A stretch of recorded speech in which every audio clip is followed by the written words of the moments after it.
to Conspiracies Against Wellness with your host, Janelle Elgaway.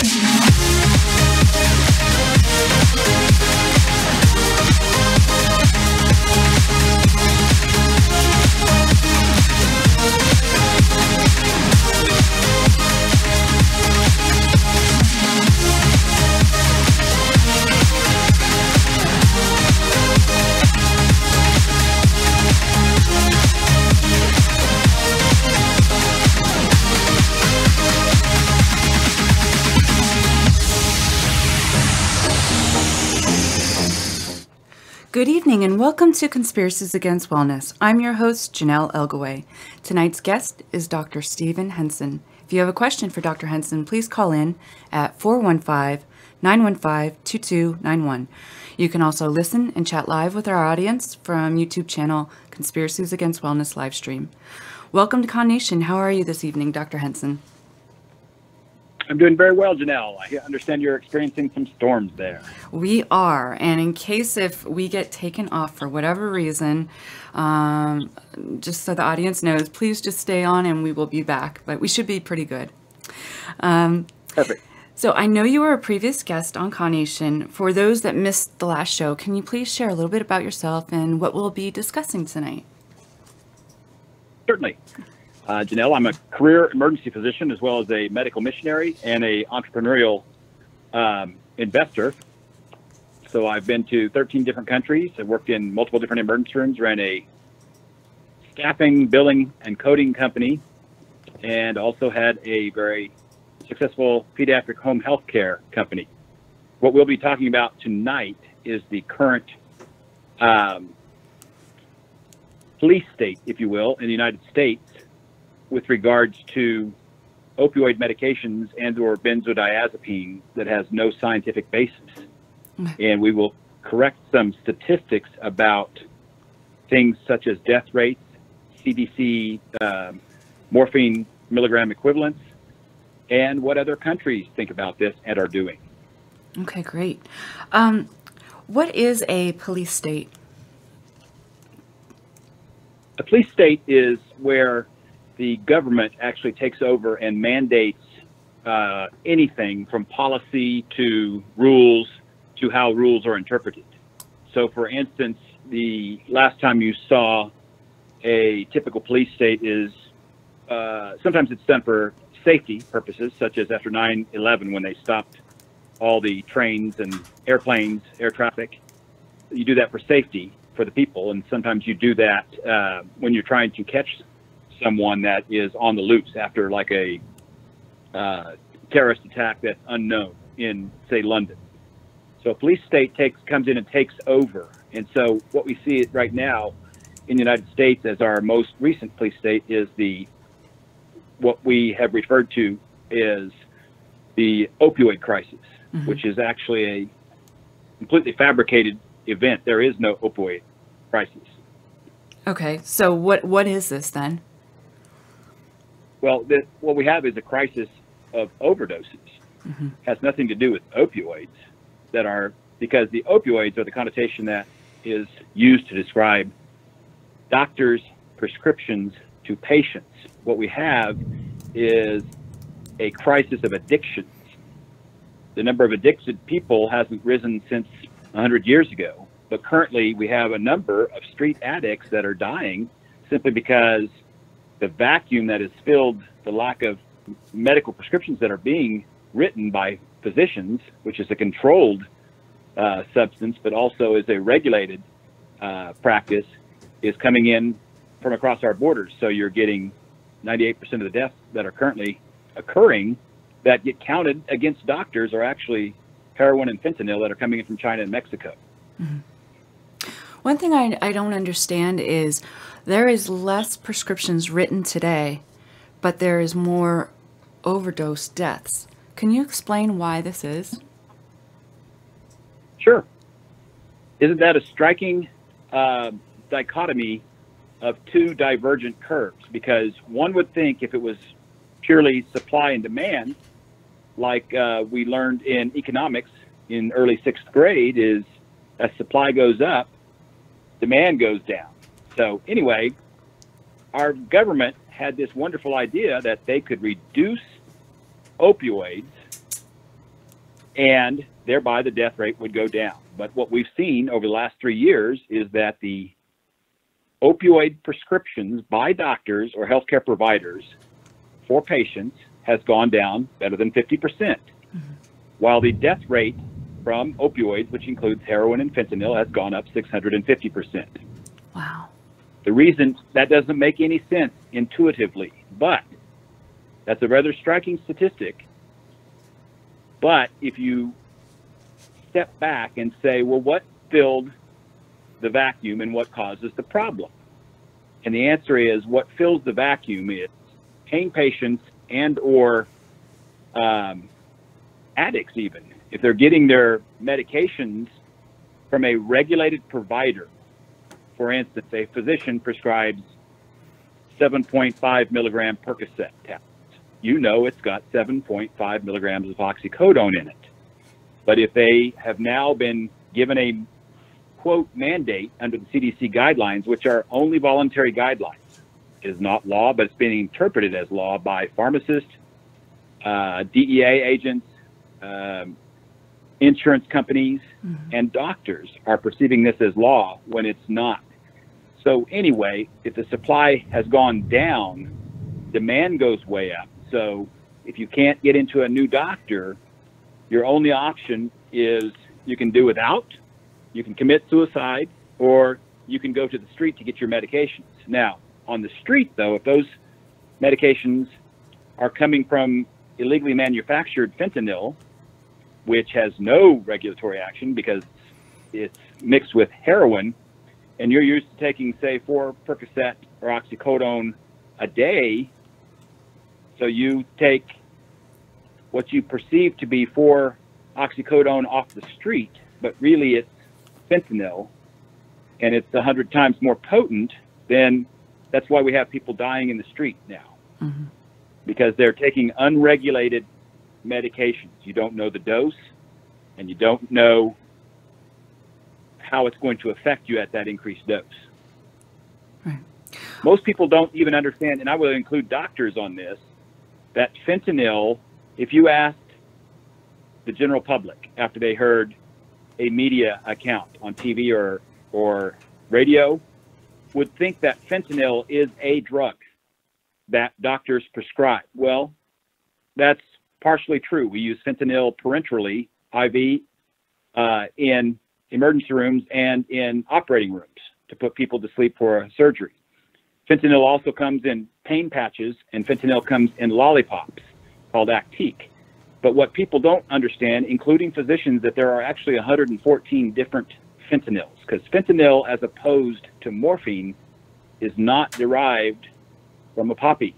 Right. It is wholly manufactured in a laboratory. So there are 114 different types of fentanyls or analogs, 66 of which have been approved for human use. Right. So you get illegally manufactured fentanyl that is coming in through pill presses because you created a vacuum, and so the opportunists are going to fill that vacuum. They see an opportunity to sell drugs. So you see illicitly manufactured fentanyl, just like we had methamphetamine, just like we had marijuana, just like we had cocaine on previous wars against drugs that have streamed across our borders, but this is just a more deadly, unregulated medication.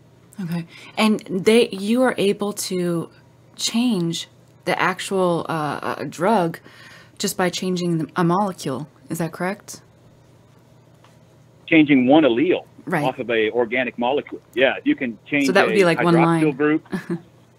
Yeah, absolutely. And you're actually able to do that and change the strength on an order of magnitude 10 to 100 times its original strength.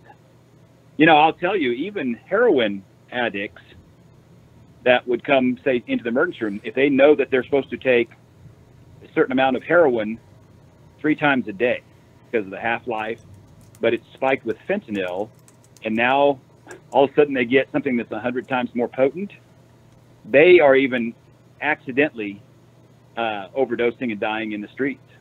It's a real shame. Are there less medical students going to school because they are in fear of the government taking over their practices? Absolutely. That's one of the concerns, but their number of applicants to medical schools are way down at the present time because prospective students that have a desire to go into medicine see this as the police state that we're currently in, that some governing body is going to tell you how to practice medicine when you know and have been the only one trained to take care of your patient the way they need to. Mm-hmm. So bright students are not going into medicine because they're going to be handcuffed when they come out and they'll be a target. Right.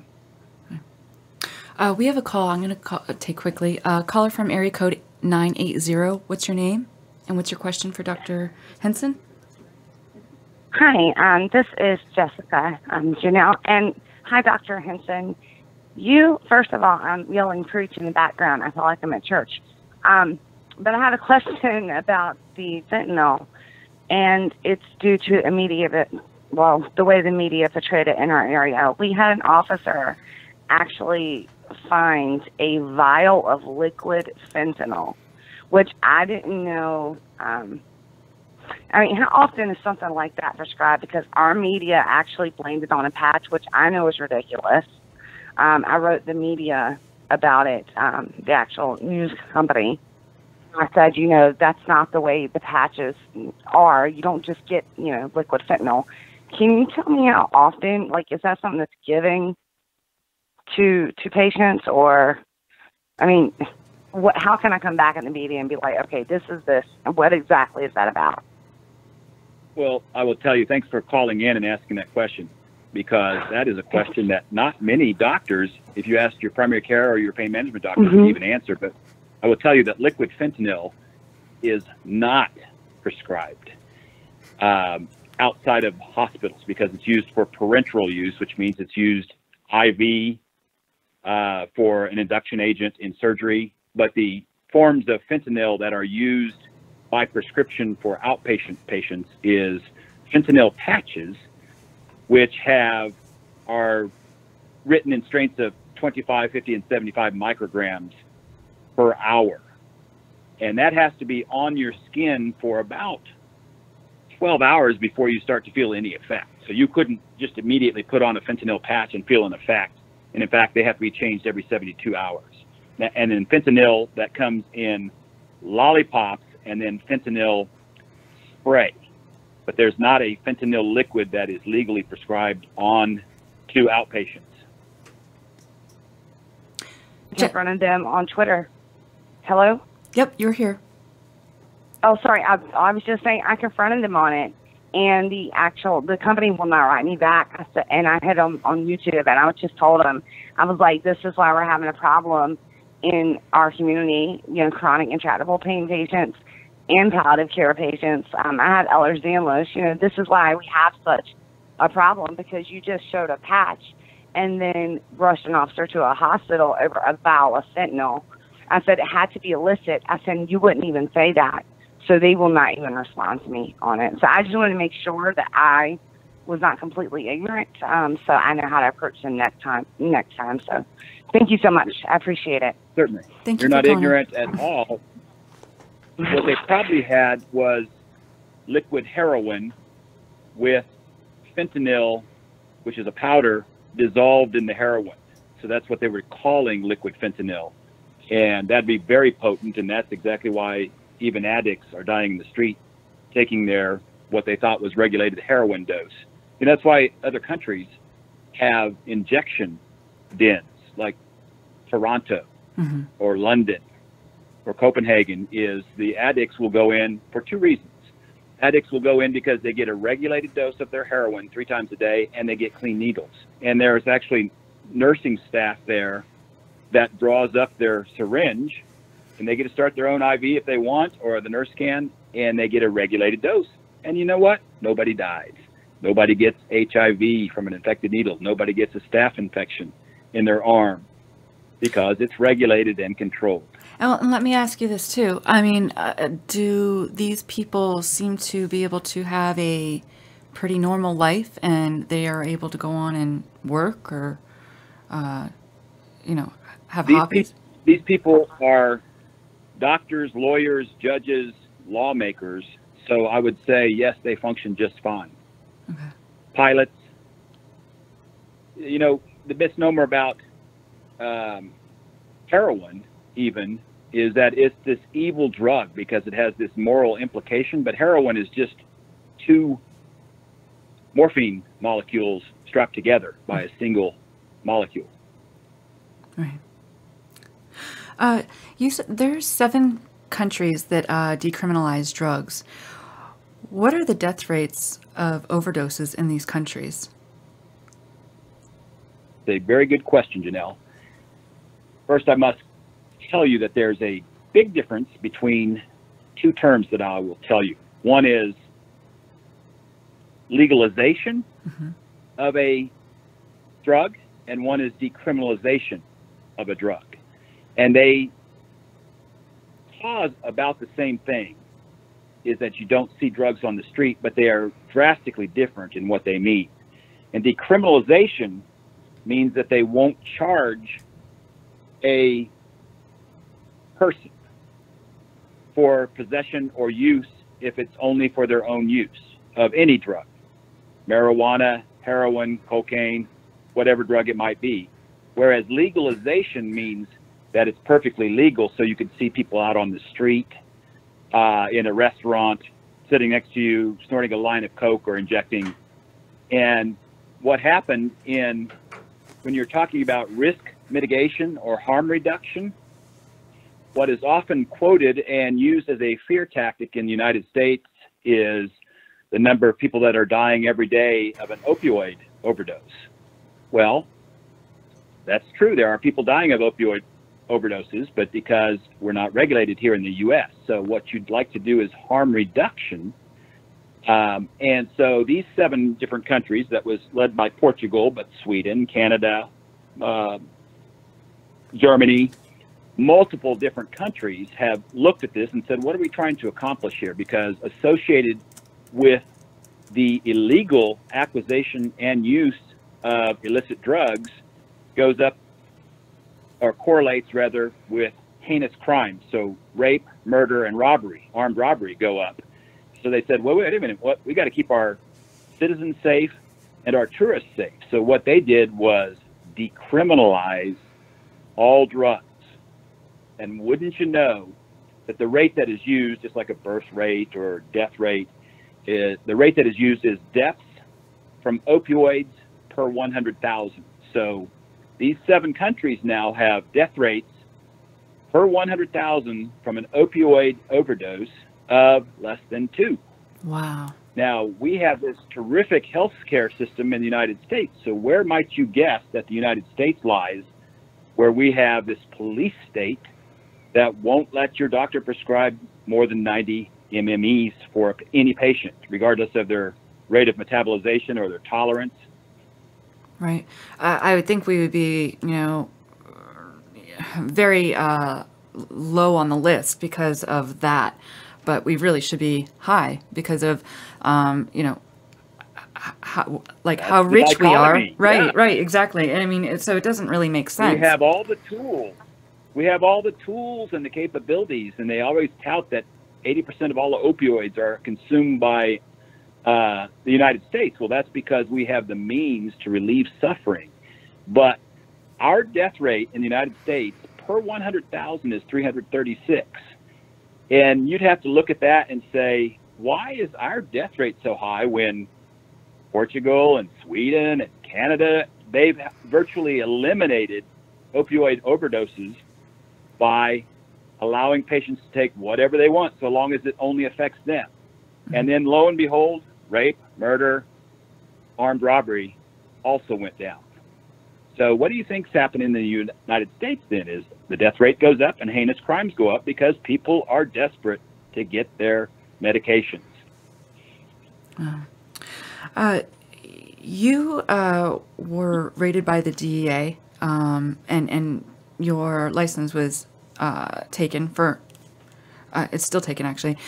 Looking back on the problems with the DEA, what would you recommend for physicians in the future to combat this type of extra-legal police action?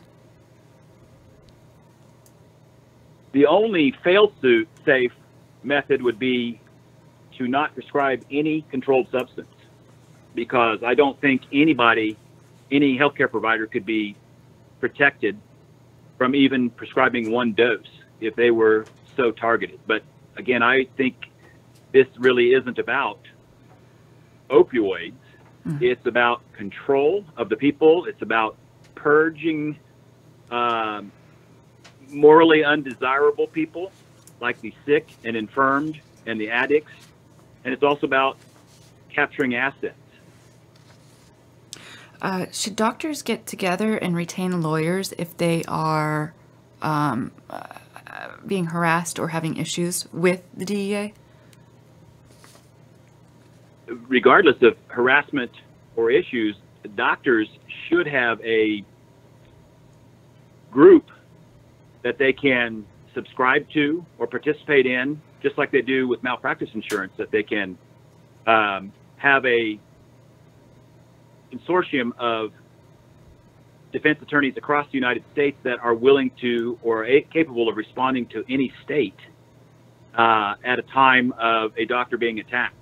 Because, I mean, you look at this, you've got a licensed physician with a legal DEA license seeing patients, writing a legal prescription that's approved by the FDA, the only governing body that can approve such a medication, and then they go fill it not at your office, but at a retail pharmacy that's out of your control. All those are legal actions. So why should that ever be questioned? You know, they look at physicians now as if they are standing on the street corner, like the HBO show The Wire, and distributing Percocet to anybody who drives by and hands out a $5 bill, and they're going to give them, 5 perks or something. And it's not the case. These are doctors in their offices. And so doctors really should protect themselves by having a consortium of attorneys that they could pay in a nominal fee. It'd be like a subscription service. So $2 a month, $10 a month, that they would have in this bank of attorneys and or doctors. There are a lot of doctors who are attorneys too that have a skill set that understands the true dynamic of not being able to care for patients.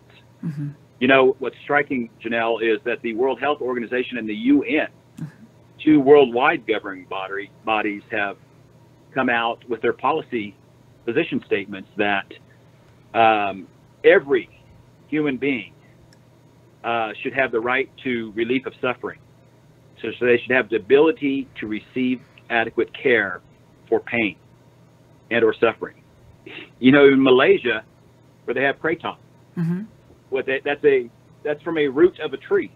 In South America, they have cocaine that they use, which is a anesthetic pain medication. So every country will find a way, but you just never know when this overreaching police force is going to step in and drop the hammer on somebody indiscriminately. What happens to a doctor if they're raided and charged by the DEA and not found guilty? Well, the law states that if they are not found guilty of any charges, they are to have all their assets returned treble damages, which is 3 times the value. Now, in practice, that's very hard to get your assets back. Because you have to make a request through the Department of Justice, and the DEA is just the police force of the Department of Justice. They have no specialized training. You mentioned doctors getting attorneys together in a consortium or a group. The DEA actually does that. They pay to have essentially a liability policy on every one of their agents. Really? Huh, that's interesting. Indeed. Now, is there a group for doctors this is all kind of set up already, and you can, if you're having a problem, you could call, or what's going on? Not at present. There have been a few attorneys that understand the Constitution and understand what the Controlled Substances Act was written for, that have been willing to represent physicians and or healthcare providers, nurse practitioners, physician assistants on this front.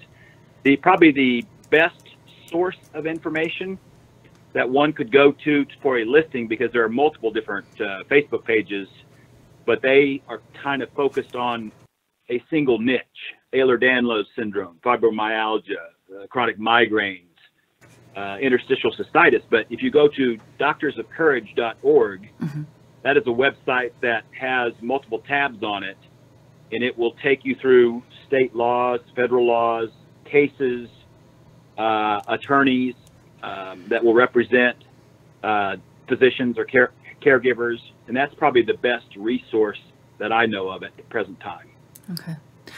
We have another caller from area code 980. What's your name and what's your question for Dr. Henson? This is Jessica again, and I'm so sorry, but I have so many questions, and I'll try not to take up too much airtime. But first and foremost, thank you for the resource, because that's something I've been asking. A lot of us patients, we already talk and we want to help our doctors, but we're not really sure how. So that's my first question. As patients, what can we do to help the good doctors, the ones that are out there fighting for us, the ones who are standing by our sides, like you, who are also on here educating us? What can we do to help you the most? Other than, I would just like to state that everyone, in my opinion, needs to be united, because this is affecting everyone. Patients, doctors, medical community. My sister used to work at Johns Hopkins.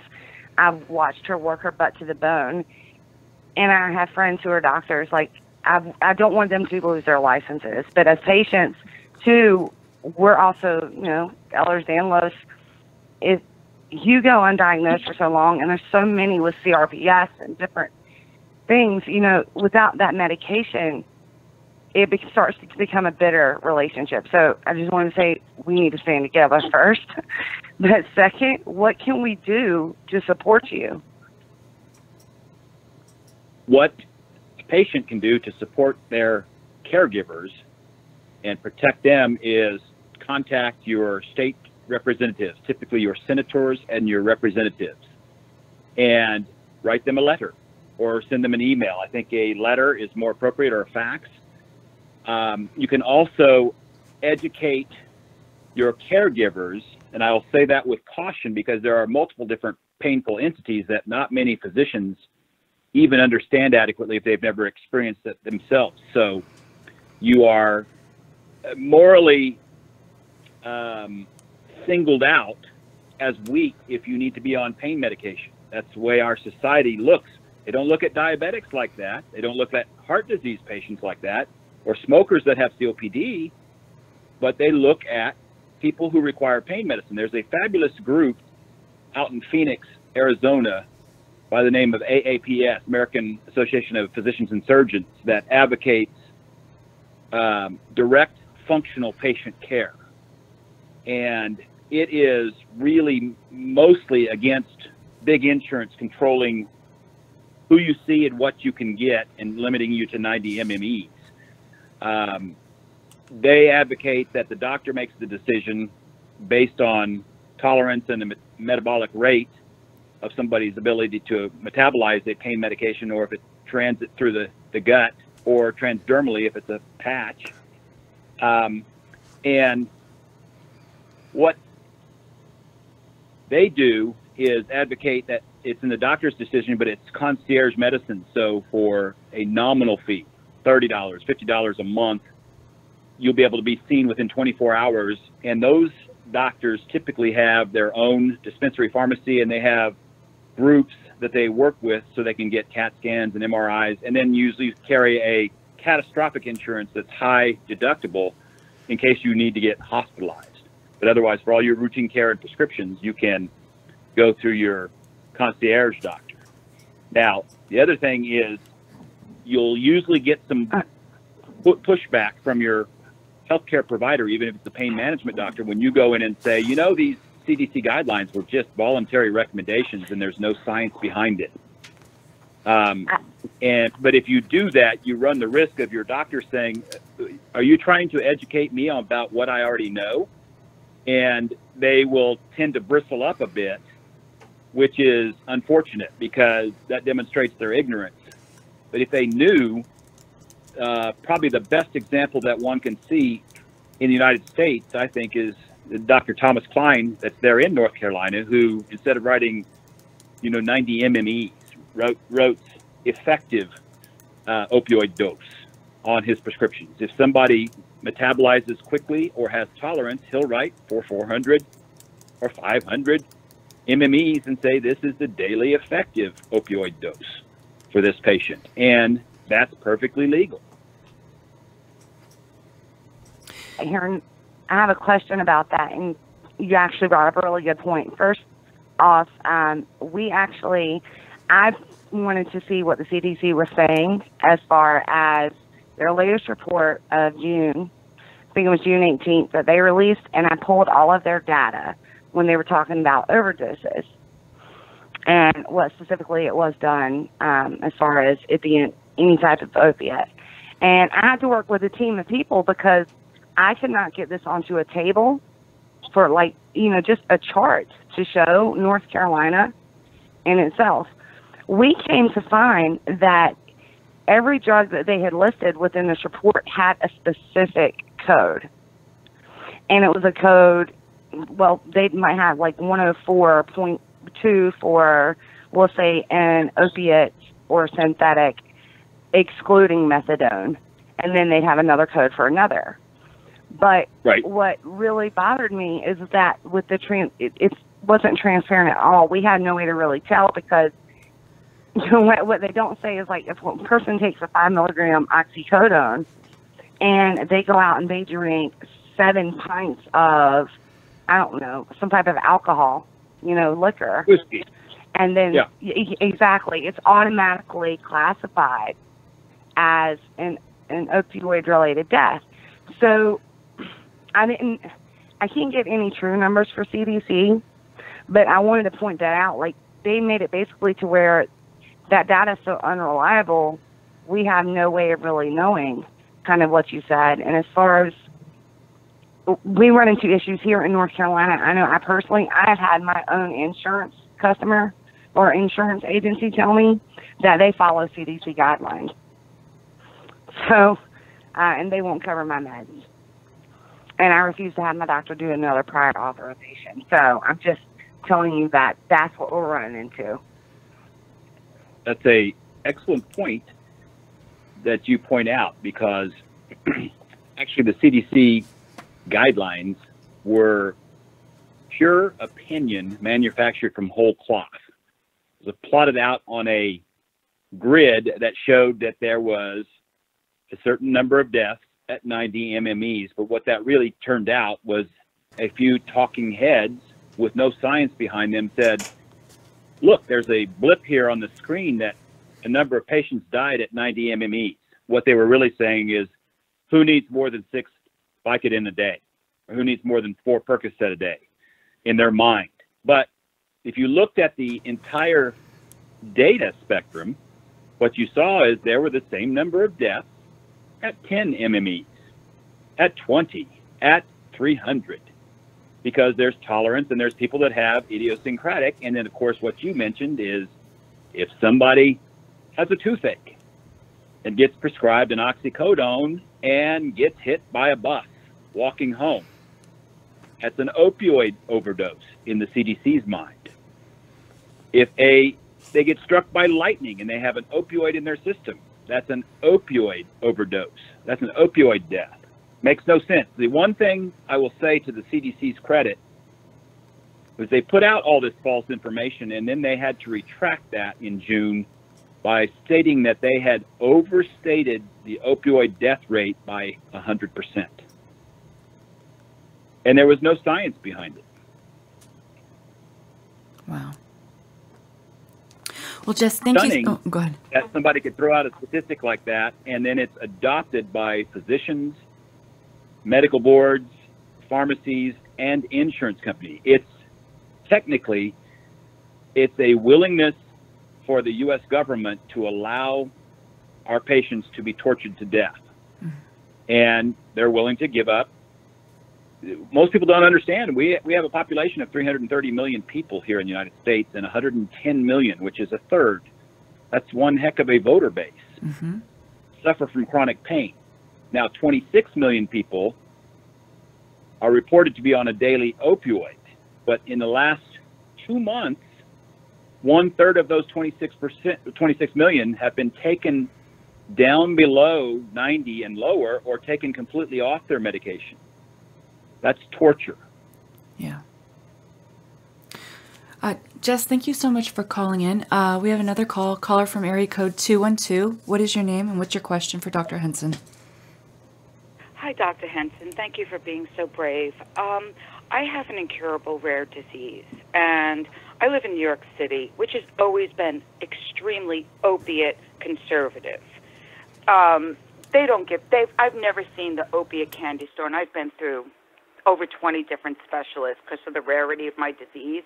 I never believed this whole hysteria, not in mainstream medicine. What the DEA is doing is basically depraved heart indifference murder. And I've called them on it.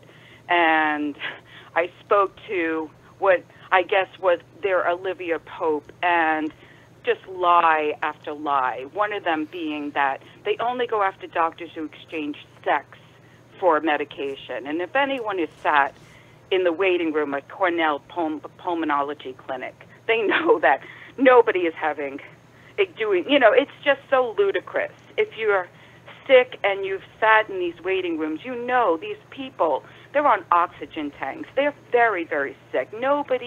This whole nonsense that they're claiming, and they say that, well, they know everyone is blaming us and we can take it.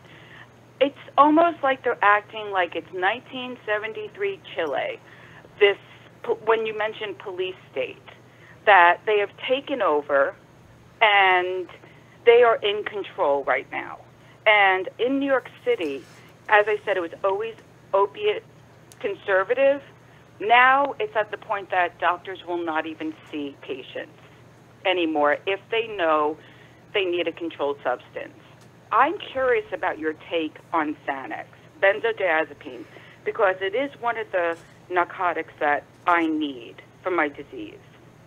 And they know that I have sarcoidosis, and it's been recorded that withdrawals from there's no reason to take me off of it, but I found another doctor, but he's another advanced age, and they are only allowing psychiatrists to prescribe it, and it's just unfair that people who are physically afflicted, who need off-label, have to spend $300 to $500 a visit just to stay alive.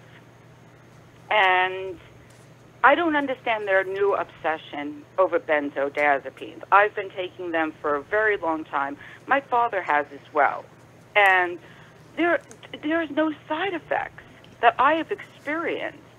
It doesn't seem that, and I call Congress constantly, everybody. I've called the Oversight Committee to ask the director to come in to admit these falsified data.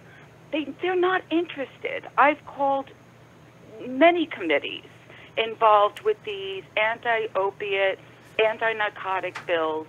They're just not interested in hearing what the afflicted have to say. And I would love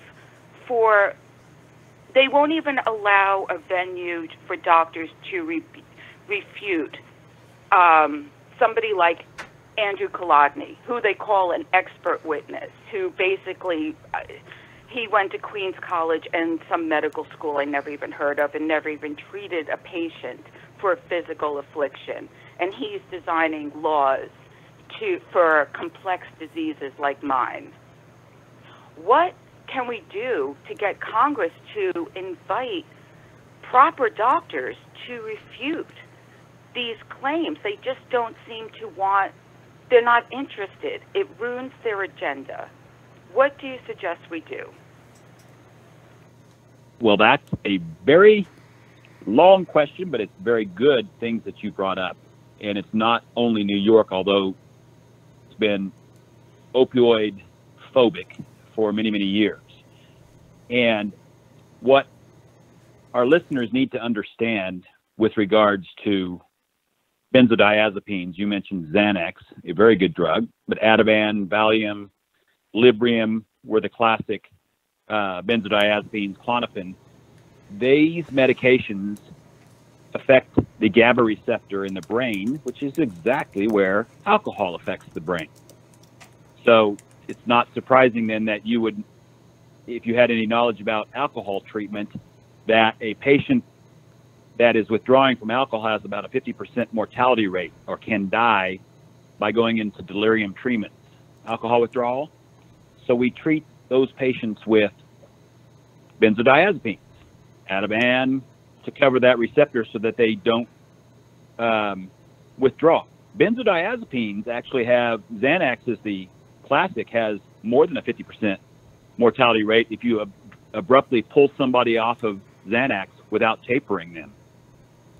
I got to tell you that how can our lawmakers not understand that when many of them are in fact alcoholic, but also if you just understood that the hobos that travel across the country on trains typically treat alcohol withdrawal, which is benzodiazepine withdrawal, better than physicians do because the risks are very high. If they have a seizure, their buddies will throw them off the train and they could get killed or die, or they might not remember anything and they could have their knapsack stolen. So the alcoholic that's hoboing his way across the country, if he starts to get the shakes from alcohol withdrawal or benzodiazepine withdrawal, he will buy, steal, or borrow a bottle of liquor, vodka, whiskey, bourbon, whatever it is. And the magnificence of this is they take a drink when they start to shake. Just unscrew the bottle and take a sip until they stop shaking. And then they fill that back up to the top with water. So they're like Next time they titrating. start to shake, they take... Yeah, what it does, it dilutes the bottle of liquor down progressively to where it's finally all water, but it allows them to taper off slowly. And so that they don't go into DTs or abject withdrawal. That's what doctors should be doing, regardless of their specialty, and they understand benzodiazepines. I have to tell you a story because you understand a little bit about benzodiazepines when you mentioned Xanax, but the typical long-standing benzodiazepine treatments have been Librium and Valium. Valium has a very long half-life and isn't used now in nursing homes or older patients because of the long half-life. It tends to build up. But case in point, when I was an intern in medical school, they will teach you that an alcohol level of 80 milligrams per deciliter is driving under the influence, and 300 milligrams per deciliter is deadly. It's a kill dose. And there's no truth to that. What the kill dose comes from is college students, or you turn 21 and your friends go out and buy you 21 shots, and each shot gives you 20 milligrams per deciliter. So you build up a very high alcohol level because it only metabolizes out in first order. So it comes out 1 drink an hour, but it can go in, if you have 21 shots an hour, you've got that much alcohol in your system. And your friends then, to celebrate your birthday, will take you home then, won't let you drive because they're all concerning, and they lay you on your back on the couch or your bed and you vomit and aspirate. That's not an alcohol poisoning death, that's an aspiration death. But alcohol, if they tell you that the mortality rate or the lethal dose of alcohol is 300, but then you get out in practice, and during my internship year, I had a gentleman that walked into the VA hospital with a 762 blood alcohol level. Ooh. So your automatic thought is this guy should be twice dead, right? Mm-hmm. But no, he's walking in and he decides he wants to be treated. We thought maybe he wanted a safe place to stay, warm, and meals. And normally you'd put that patient, because the risk of withdrawal was very high, in a medical intensive care unit, but we did not have any beds. So we put him in a locked psychiatric unit and put an IV lock in so we could administer benzodiazepines and keep him hydrated well, and an ambu bag, which is a bag that we can breathe with at the bedside, and we kept one of our students, of which I was one, at the bedside for 24 hours a day. Now, we started titrating Librium and Valium to the point that we could get him to rest. A typical dose of Librium would be 25 to 50 milligrams IV. And a typical dose of Valium would be 5 to 10 milligrams. So for us to treat this gentleman, who was not an angry drunk, but just a walking drunk, he would probably go into withdrawal at 550. But we gave him 650 milligrams of IV Librium, and he was still sitting there talking to us. So we followed that with 750 milligrams of IV Valium, and he closed his eyes. Wow. So that is a huge lesson on tolerance. And then what we were supposed to do, if he blinked or said anything, we were supposed to dose him again, and basically kept him somewhat docile and sedated for 2 days while he metabolizes this off at first order kinetics, 1 drink per hour. But it kept him, if we'd have just dosed him one time and sent him back out, he'd have gone into DTs at 550 or 600 and been in real trouble. Yeah. But that's the truth about tolerance and withdrawal. Yeah, I was just going to say, I mean, I know, for example, when I've been in the hospital before and I go in and, you know, they'll give me a shot of Dilaudid or morphine, it doesn't touch me. And they all look at me like, you know, how are you not falling over? How are you not, like, you know, how are you being normal still? But my tolerance is higher. Right. So same thing probably with alcohol then. Absolutely. Yeah. You get the same tolerances with alcohol and with benzodiazepines. So I say, riddle me this. If your doctor will no longer prescribe a benzodiazepine with a Tiring.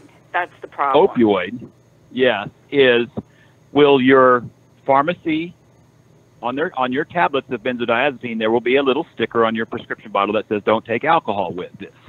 But if you go to the liquor store and want to buy liquor or beer, they don't ask you for a drug screen to see if you have benzodiazepines in your system, nor do they limit the amount of alcohol you can buy. But they hit the same receptor and with varying degrees of effect, although alcohol will tend to make one nauseated if you get enough into your system, whereas Xanax will not. It's just a smooth, quick-acting benzodiazepine that allows people to function. I can't imagine life without it. Having sarcoidosis and hypocalcemia, it's a very difficult life being incurable. And I also have interstitial lung disease. To force somebody like me off of it, knowing that I'm incurable, I'm not going to recover because if I even manage the withdrawals. It's basically, I mean, I don't mean to be so dramatic, but it's a death sentence for somebody who's taking it for over 10 years, responsibly, never up my nose. It keeps me calm, and, you know, it helps my disease. It helps me cope with my disease and the symptoms of my disease. There's absolutely no reason for me to stop. I am not having a negative reaction to it. It's just a matter of finding a doctor. And right now, everyone is so spooked. The one thing that, as I said, New York City is opiate conservative. You really do not give it out. They never did, as far as, not to me, but very rarely. Emergent, you know, last resort. But we're a psychiatrist city, and benzodiazepines are giving, you know, we do take them. If they stop doing that, I can't even imagine what New York is going to be like, because so many people function on it, you know, for anxiety disorders. We're a congested city. And they're threatening my 83-year-old father off of it. I mean, he has Lewy bottom dementia and Parkinson's. They're basically threatening us with imminent death, and then a horrific death. If you look up Sean Leverett, who was forced into withdrawals while serving a debt for prison. He had sarcoidosis like me. He went through 5 days of horrific withdrawals and died of cardiac arrest. This is, you know, I hear stories like that, and it's terrifying to me. And I don't want to go to rehab. Those places are filthy. And we're in Kolodny town. There's no way I'm going to have him anywhere near me. So I'm not going to, they're just basically not giving people who are incurable, they know it's medically necessary, a choice anymore. And nobody seems to, and they keep demonizing benzodiazepines when it's completely false. They're safe. If they weren't safe, how could I have taken them for so long? My father's been taking them since 1996 after his heart attack. He's fine. What would be dangerous is to make us stop. The cruelty behind this is it's depraved heart indifference murder, basically. They know it, and they just don't seem to care. And there's a serious problem with that. So hopefully, I was hoping they would leave them alone, but they're coming after them full force. That's the next. I hear it a lot. We got to get rid of the benzos. We have to and that scares me so much because that withdrawal is not survivable. Not with somebody with my disease. And I don't want to go to a psych ward. I don't deserve it. It shouldn't. I don't belong there. No, you don't. I have an incurable disease, and it is medically necessary. But I'm afraid if I do start going to withdrawals and I go to the hospital, it'll throw me in a psych ward, lock me up. Like you said, a police state. I will no longer have rights as a human being anymore. So there are millions of people who are stuck with this option, with no options. And the doctors are becoming more and more terrible. 3 psychiatrists denied it to me. Now that's scary because it's one of the go-to places. I called 5. 1 agreed, but is not young. So fingers crossed at this point.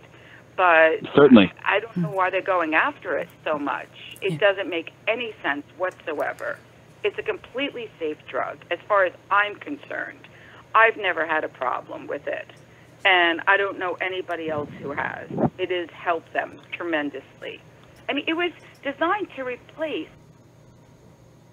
Oh. Hello?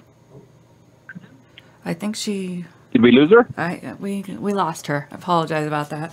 That's quite all right. Yeah. Did you want to say anything with what she was talking about, or? Certainly. Okay. Certainly I can. Go ahead. Benzodiazepines have been widely accepted and used over the years. So one thing she pointed out is it's horrible to go through withdrawal from a benzodiazepine because it's worse than alcohol. And it is also most widely used by older physicians who have a wealth of experience of using benzodiazepines safely. Pain patients and psychiatric patients even that are on benzodiazepines know that benzodiazepines and opioids work synergistically because oftentimes the component of a painful disease process is that you get horrific muscle spasms. Mm-hmm. She mentioned a respiratory problem, and morphine has long been used to ease the work of breathing. Benzodiazepines have long been used to relieve the muscle spasms of a number of medical diseases. Perfectly safe. Again, would you all of a sudden force a insulin-dependent diabetic into withdrawal by cutting their insulin? Nobody can have more than 10 units in a day, a capricious, arbitrary number that has no scientific backing? No, you would consider that to be torture by not treating a patient for a long-standing chronic disease for which there is no cure. Right. This makes no sense. Where do you think all this is headed? Because, with the, for example, the Oregon issues that are going on right now, do you think that they're trying to take everybody off everything? And what reason would that serve? Where would they put everybody? Well, if we talked about the diametric curves of the opioid prescriptions going down and the death rates going up, if you really wanted to see the death rate skyrocket, is you would make opioids all illegal. there are some people out there that believe that you should just buck up and take some Tylenol or ibuprofen, which are far more dangerous than prescription-regulated opioids. Right. Now, right, so that's point number one. Number two, physicians or healthcare providers' prescriptions are not the cause of any opioid crisis. Addicts will do anything from huffing gas or airplane glue or Pam cooking spray or opioids or alcohol, anything they can get their hands on. And that percentage of addicts, 0.5 to 1%, has not changed in the past 100 years. Mm-hmm. The number has gone up because our population has increased. But you can safely take benzodiazepines, and oftentimes they use those in post-cardiac patients to allow them to not get anxious and drive their heart rates up. Tremendous medications to use is benzodiazepines, and they work synergistically. It's a shame that the chill effect has been applied to doctors not to prescribe them together, and they often refer to as the triple threat, which is a benzodiazepine, a muscle relaxer, and a pain medicine. Yes. They called it, for me, the Holy Trinity, I believe, and they said I had to get off of it. The Holy Trinity of death. Yeah. Yeah. But yet there's a lot of non-dead people out there that have been taking Soma or Flexeril with Xanax and Percocet for years and years and years without any issue. Yep, I was on them for years and years and years, and I never had one issue at all. So, I mean, are people having issues? Like, why did they change that? Well, they changed that because there is an increased death rate if somebody is indiscriminately taking benzodiazepines with pain medications, whether they are opioids or opiates, such as call them narcotics, because they could be manufactured in the lab or they could be naturally occurring. Now, that's why they put warning labels on your prescription bottles. Right. Patients that are prescribed pain medication, benzodiazepines, they don't overdose on their medication. Right. Nobody does. Addicts will overdose on any medication, and it could be insulin, it could be psychiatric medications, it could be Adderall, it could be water. You know, you got a big risk if you get water intoxication, driving your sodium and potassium so low that you'll die from it. Yeah. Yeah, when I was in college, they haven't outlawed oxygen. They haven't. Yeah, they haven't outlawed water or oxygen. Yep. Go ahead. No, no, you're absolutely right. Why? Okay, so if I was on that stuff and I was safe and I was doing it fine, what's the difference between me and an addict then? Why are they going to overdose and I'm not?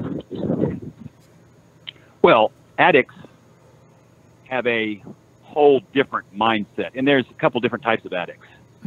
An addict can be addicted to cocaine or methamphetamine or even marijuana. And that sort of addiction is more of a psychological as opposed to a physical addiction, because they could just stop on a dime and stop taking cocaine. Got a bloody nose from cocaine, so I got to stop this. I ran out of weed or methamphetamine, and I can't get any replacements, so I've got to stop this. On the other hand, type B addicts have a neurobiological brain effect where they are driven by behavior to seek and destroy. So they will take anything they can get their hands on. These are the people that will inject antifreeze thinking that's going to give them a bigger buzz, or they'll put cocaine inside of a cigar or a marijuana cigarette so that they can get any sort of additional effect. That's risk-taking. That's roulette, is what an addiction type B is roulette with anything they get their hands on, regardless of the ill effects that it might cause through family, money, and car wrecks, heinous crimes. And then they get to the point where they've got to fuel that habit because they are physically addicted as well as dependent and psychologically. But it's a psychological addiction that drives behavior to their demise. I'm going to play... You're just tolerant. Okay. Well, I'm going to play devil's advocate here a little bit. Am I an addict? Sure. Say if like cocaine was socially accepted here, say if I wanted to, I like to do cocaine times a week, with my friends, and I don't even know how much you would have to do, but like just a little bit, whatever, it's being social. Would I be considered an addict because of that, or is that just society saying I'm an addict? No. That's type A addiction, which is a psychological. That's like a addiction to cigarettes, or addiction to that I got to have a baked potato every day or hard-boiled egg. That's an addiction which has you could stop that. Okay. Cocaine has been used socially, and in fact, we derived cocaine from South America, and the farmers down there chewed the cocoa leaves so that they could stay awake longer and harvest longer. They used it as a stimulant, which is what cocaine does, and it became more potent when people snorted it. But you could inject cocaine, you could eat cocaine. There's lots of different ways you could use cocaine topically. In fact, ear, nose, and throat doctors still use cocaine to numb the nasal passages if they have to fix a nasal septum or a broken nose or nosebleeds and have to packing in there. Wow. The cocaine that they use, I mean, where do they get that? Do they go to their corner dealer, or is it made somewhere? Cocaine? Yeah. That they use for that. Yeah, cocaine comes from South America. Right. It's manufactured from cocoa leaves. No, I understand that part, but like, I mean, locally? Yeah. I mean, what do they do? Where are they getting that to be able to give for patients during these surgeries? That's the pharmaceutical grade. Okay. That's the liquid cocaine. Gotcha. 4%. And that comes in a liquid form, and you soak it on a cotton ball and stick it in their nose, and it numbs very effectively. Whereas it's far safer than anything even like lidocaine, because it's not cardiotoxic like lidocaine or Marcaine, traditional anesthetics.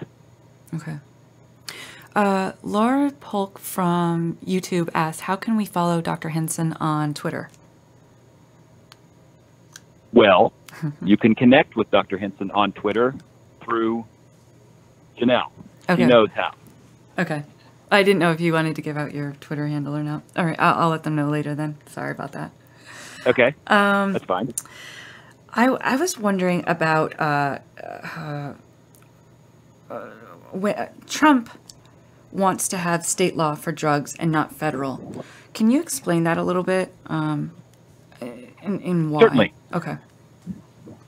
It's not so much that he wants state laws governing that. He wants to return power to the states, which is what the Constitution states. Okay.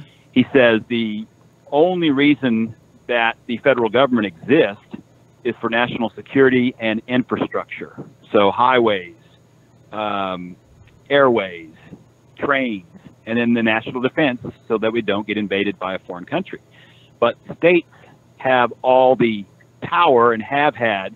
And the reason that our founders developed this system of having states' rights is because in the original 13 colonies, you could have a city like Boston, or you could have Richmond, Virginia, completely vote down the other 13 states if they had the population. And even currently in the United States, if you just did a raw vote, there are 5 cities that would have enough population to outvote the rest of the country. So you're in North Carolina, your vote would not be counted because you're not in New York City or Chicago or Houston or LA.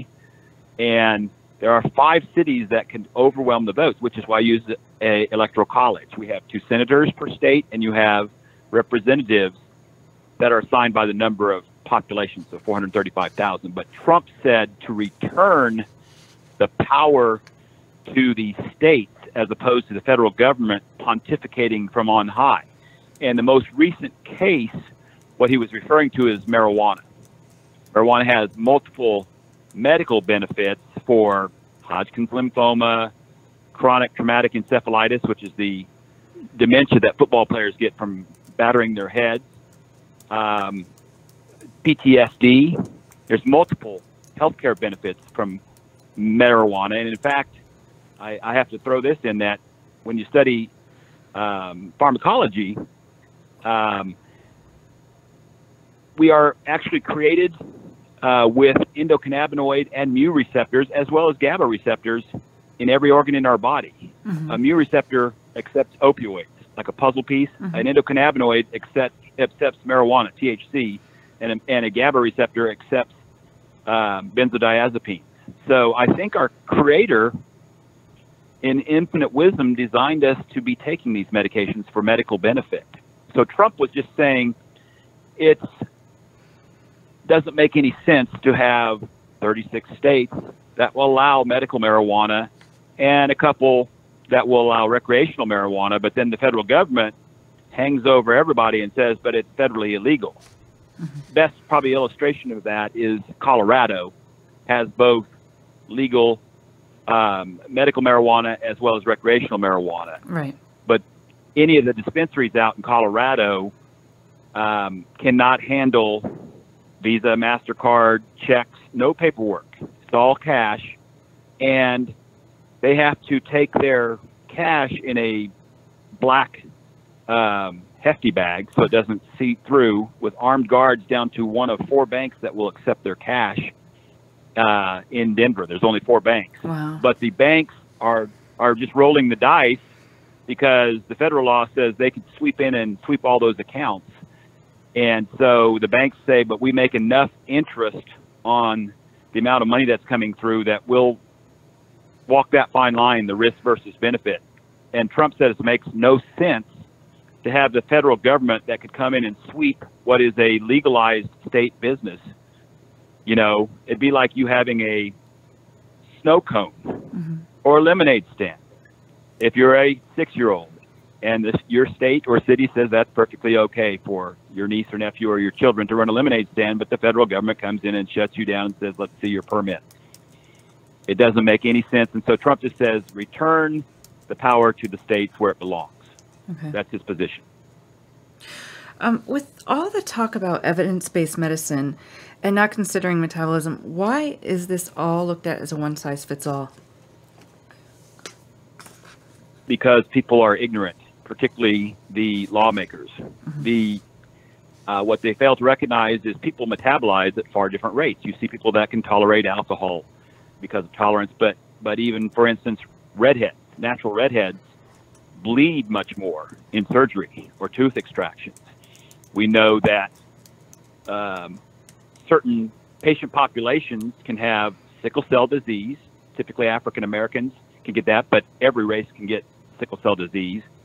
You have different chronic medical conditions that will require pain medications, but then there's a wide variability because of the speed in which people metabolize. So the police state is such that all of a sudden everybody's driving a white Chevrolet because that's what we want you to drive. And so everybody can have 90 MMEs. Dr. Tennant talked about his patients that were typically on 7,500 MMEs daily or 10,000. But there's this agenda out there that's being driven by non-medical personnel at the DEA, DOJ, CDC that say nobody could tolerate that. They would be dead if they took 1,000 MMEs, 10,000 MMEs. And like, nope, they're flying a plane. They're operating. Right. That's what tolerance does, but it's really quite discriminatory. The previous caller from New York mentioned that she had never seen anything like this, and the only time we've ever seen this previously was in Nazi Germany when the angel of death, Dr. Mengele, purposely tortured patients to see how long they could tolerate torture before they died. Yeah. And that's the only time in history we've ever seen that in a controlled atmosphere perpetrated by a physician. Wow. Why is the U.S. the only country in the world that has this wrong right now? Like, what's going on?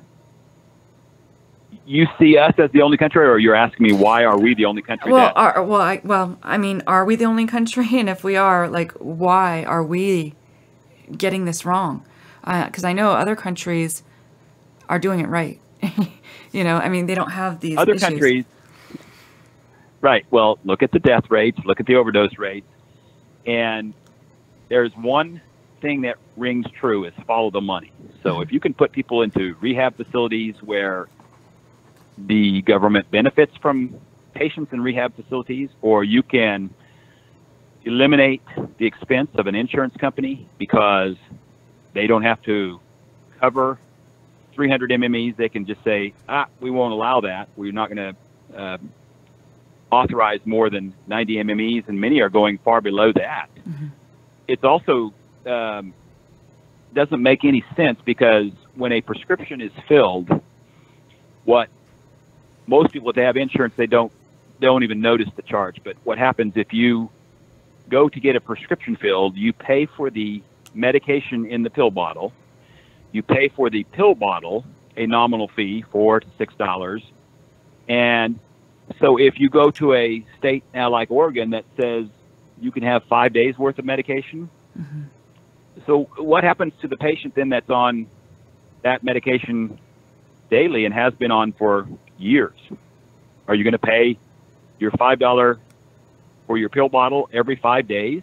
That's as highly discriminatory against patients who have a chronic disease that need the medication to function. Would you only allow a diabetic to have 3 days worth of insulin when you know they're going to be on their entire life and they got to come back to the pharmacy and get more insulin every 3 days? Right. It absolutely makes no sense, and we've got it wrong because you follow the money. Right. Every other country says, let's follow healthcare and let's follow functionality and what allows patients to get out of bed or to take care of their grandchildren or their children or to go to work or work half-time or attend church or whatever their desire might be. And what you're seeing, really, the only time you've seen this before, besides Germany, is Rwanda, the genocide. I mean, this is genocide. And that is, all right, so, and is this, why is it so dangerous to have like the DEA and non-medical or untrained people making decisions on medications and treatments for patients? Because of this? Because of what you just said? Yes, it is. That's one of the reasons. But throughout history, whenever you incentivize somebody in any profession to take money to do more harm, people will typically follow the money. And case in point is DEA doesn't really have any medical education, nor does CDC. They have some doctors there. FDA, Food and Drug Administration, is the only authority that can regulate dosing and or indications for medication. And like your other caller said, 90% of all medications are used off-label, which means they're used for how they work, not for what they were initially labeled. Is that a problem? So HMO, pardon me? Is that a problem? Do doctors have problems prescribing off-label? Because I've had it done before, but then other times it seemed to have been a problem. Oftentimes a pharmacy or an insurance company won't understand the off-label use of medication, but doctors have used medications off-label. For instance, erythromycin is an antibiotic, right? That you take for strep throat or Lyme disease. But erythromycin is used a lot in slowing motility through the stomach, to slow down. And side effect is can cause severe abdominal cramps. Best example I have is the medication called Wellbutrin. Since she mentioned psychiatry, rich New York, is Wellbutrin. It's a medication called bupropion. And in the phase 3 studies and phase 4 studies, it goes from the bench, and then it goes to animals, then it goes to males 18 to 25 that are healthy, and then it goes to general population before it's released if there's beneficial effects. And bupropion had 4 different quartiles, which means that placebo effect was 5 to 6%, but the quartiles that split out at about 25 to 30% per quartile were smoking cessation, so people got off cigarettes if they were taking bupropion, mood elevation, so antidepressant, weight loss. I was going to say weight loss, and enhanced libido. Oh, so okay. it was like an aphrodisiac medication almost, and so for both male and talking female heads that get together that. Pardon me? For both male and female? Yes. Okay. Absolutely. It wasn't like an erectile dysfunction drug, but it's an aphrodisiac for both men and women. So they thought, where's the biggest bang for our buck? And they said there's more people, 1 out of 4, with depression. So we'll roll it out for the first 10 years that they're protected by a patent as an antidepressant. And then second 10 years, they rolled it out as smoking cessation. We put people on bupropion so they'll stop smoking. And then third generation now, after 20 years is you seeing it prescribed as a weight loss medication. Okay. I suspect the fourth 10 years it'll be prescribed as an aphrodisiac because that's where it's had beneficial effects. Well, and also, I mean, like that would be considered an older drug at that point. Would they just create something newer? Because that's the one thing I wanted to ask about all these pain medications that you see that, you know, they're talking about putting it out, and some of them they're going to say that they will put it out. Why are they creating more and more pain medication if they're not even going to allow us to have it? They are trying to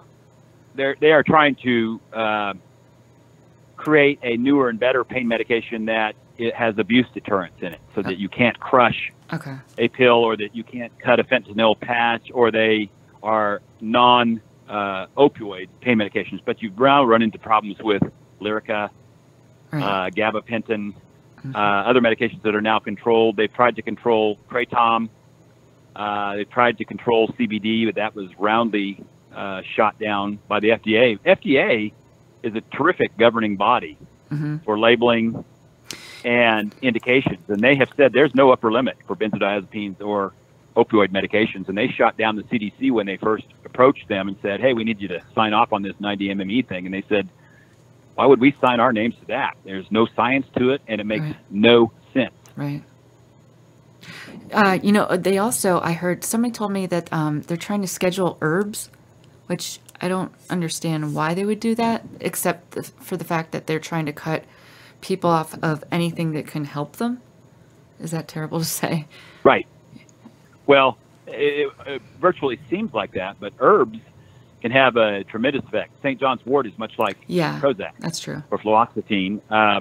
But herbs could also be THC. You could grow. You could have even habanero peppers would have some medical benefit on some aspects of disease. But herbs they want to regulate as a naturopathic medication because kratom is essentially an herb. It comes from the root of a tree in Malaysia. Right. They tried one swing at this for the fence to get that labeled as a Schedule I drug, and the FDA shot them down and said, not going to happen. And so they came back a second time and said, hey, there's been a couple cases of deadly salmonella because of raw sewage in infiltrating the roots. And so they tried to get it taken off the market because of salmonella. Okay. I thought it was maybe because of packaging, but it's because of the water and the roots. Salmonella. Oh, okay. Because the water in the roots, and you have a country that has raw sewage, don't even eat the fruit on the trees because that's what grows up through the trees. We have a question from YouTube. Can Dr. Henson please elaborate on gabapentin? They don't understand how it can be abused or why. Gabapentin is Neurontin, and Neurontin was originally labeled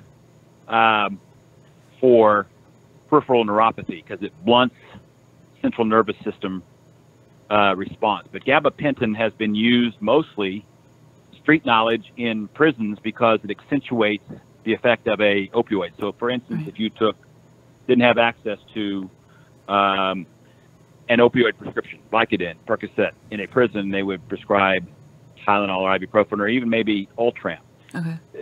Ultram is a problematic drug in that when it was originally released and indicated was for postpartum women who had just had babies and were breastfeeding because it was non-narcotic. But lo and behold, these postpartum women would go home and then, heal up and finish breastfeeding their child or continue, and they would suffer horrible withdrawals. So they realized, hey, we got a problem here.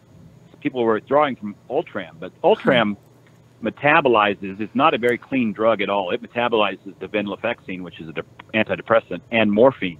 But it doesn't say it's going to give you 15% morphine and 85% antidepressant. It might be 50% morphine and 50% antidepressant. It might be 85% morphine and 15% antidepressant. So it has a variable effect on how the patient metabolizes that medication. And that's why it was terribly problematic and why it's widely abused. Okay. Is it still sold? In the same way. Is it still manufactured and Wolfram? sold? Yeah.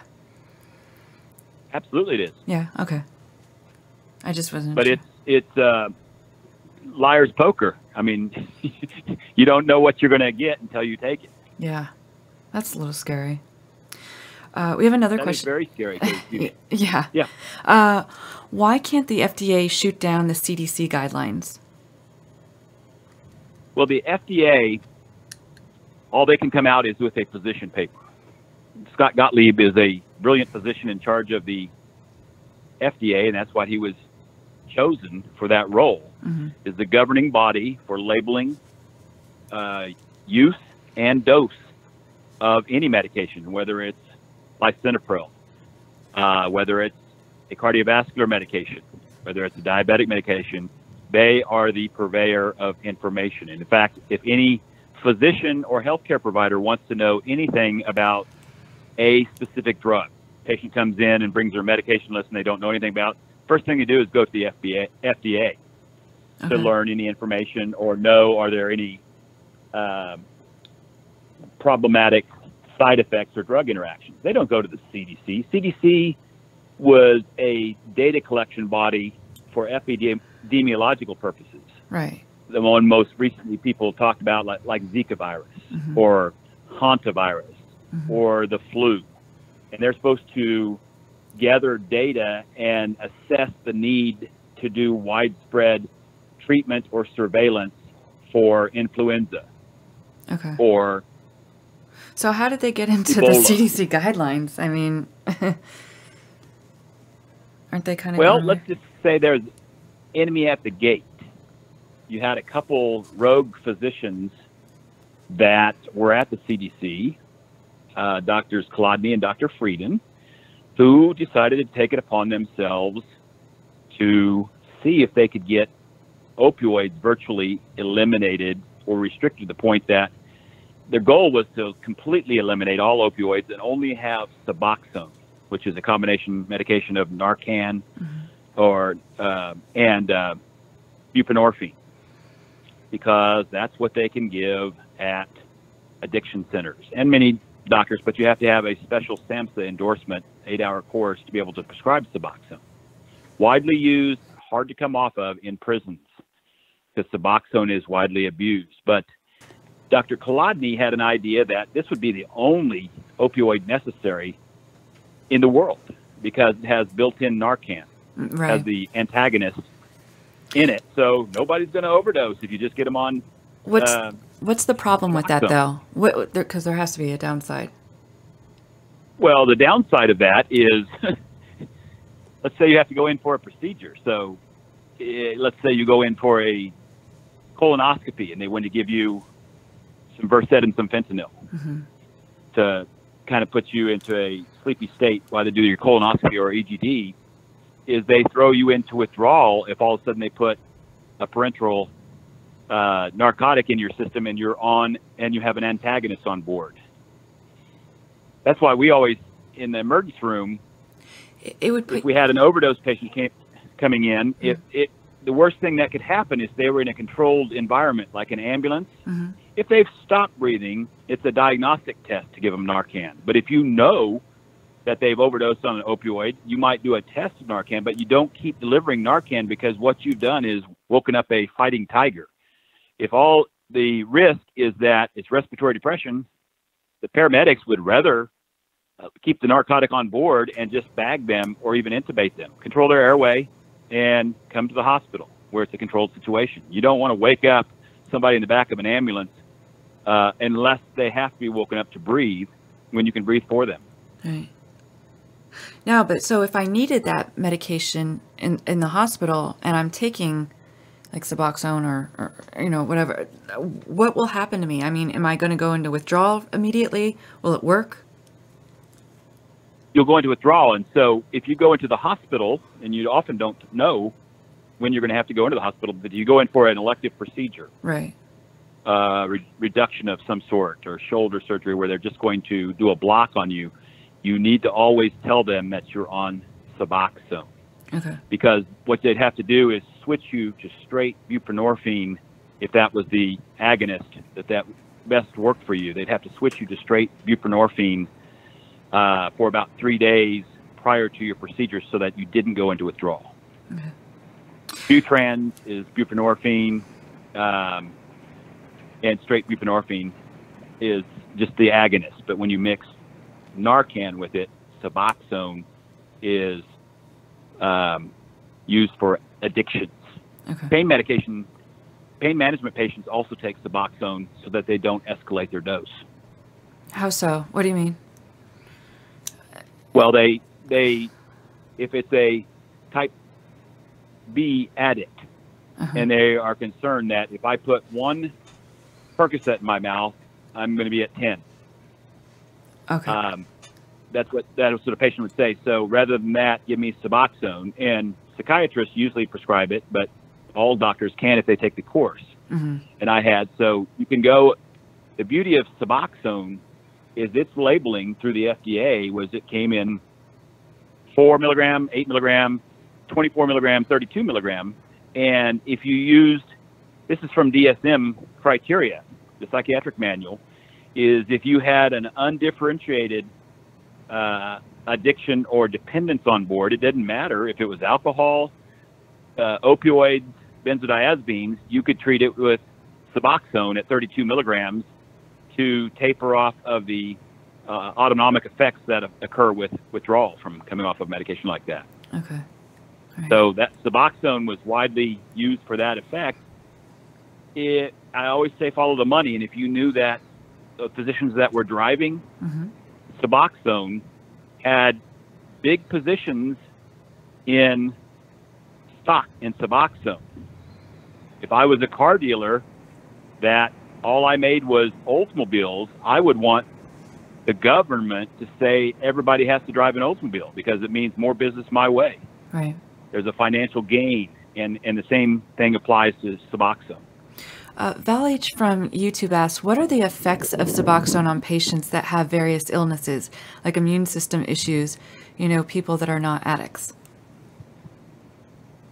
The effects of Suboxone, given that it's a dual drug, it's got an agonist effect, which means it fills the slot for a mu receptor, and it also has an antagonist, which means it covers part of that and won't let you escalate. But the problem is, if you are on Suboxone and you're treating pain, is you can essentially, because of the half-life, go into short little bits of withdrawal. If you're treating just pain, you'd be better off being on Butrans or just straight buprenorphine. But if you are concerned that you'll escalate your dose outside of your control, and I don't want to go to 10 Percocet a day or from 2 or 4, then that might be more beneficial. But Suboxone, buprenorphine is a good pain medication, but you're trying to fit one size fits all. Right. Some people will come in and say Percocet is the only medication that works for me. Some people will say Vicodin is the only medication. Some people will say Tylenol is codeine, Tylenol number 3, or fentanyl.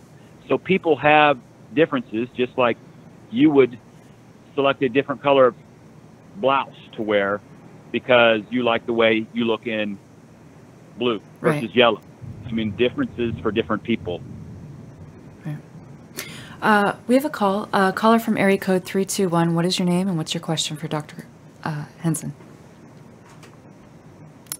Hello, caller from area code 321. Yes, hi. Hi. What's your name? Does buprenorphine make someone's tolerance go higher if they have to go to pain medication?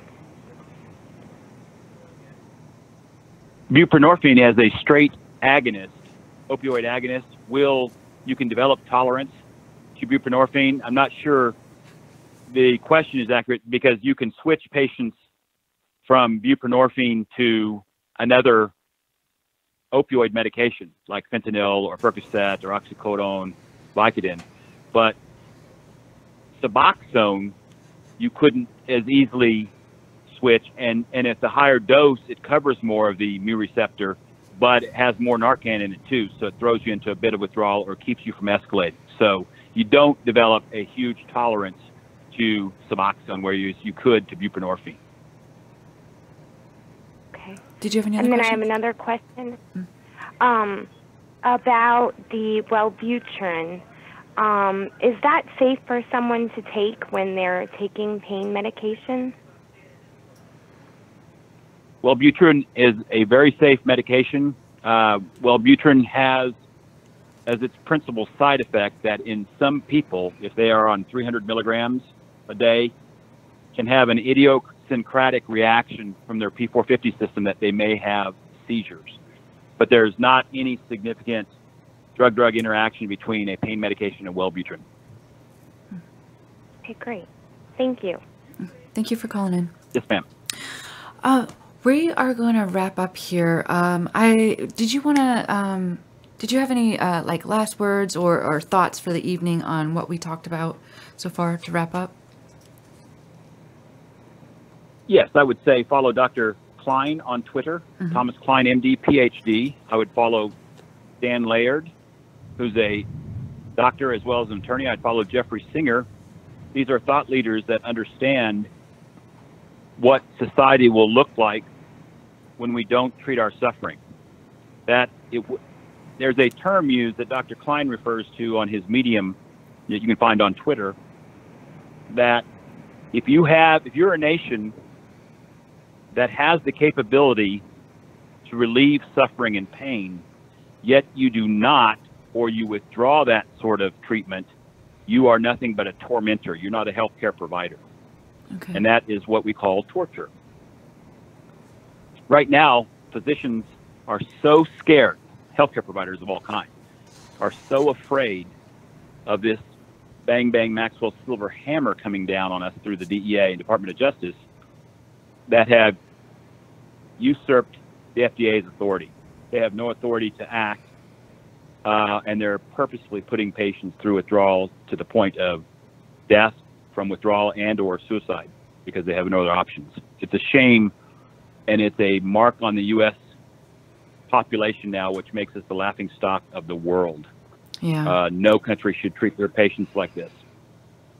Yeah. It also points out a very slippery slope because I'll just tell you,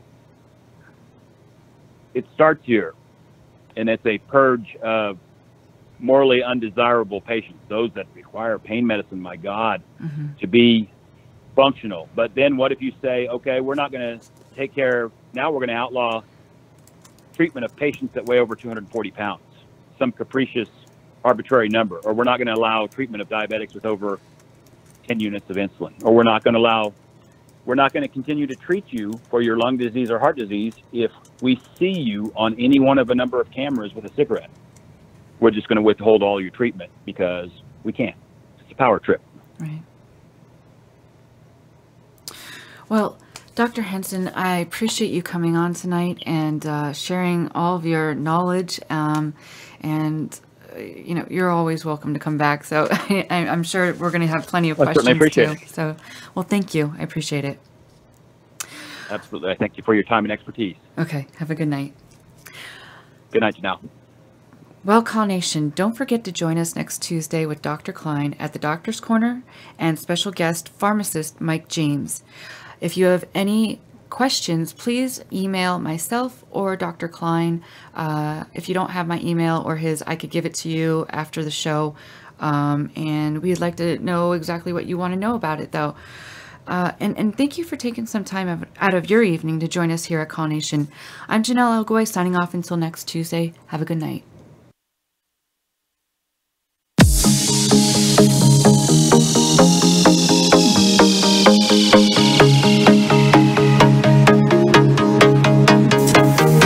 Listening to Conspiracies Against Wellness with your host, Janelle Elgoy.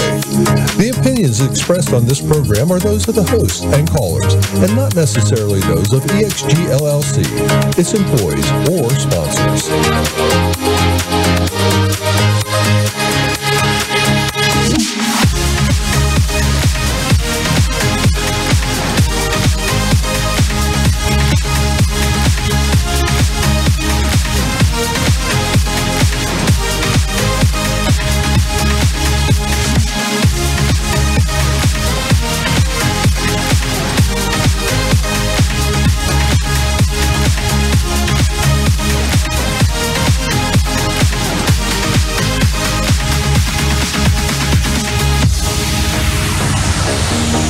Copyright 2018 by EXG LLC. All rights reserved.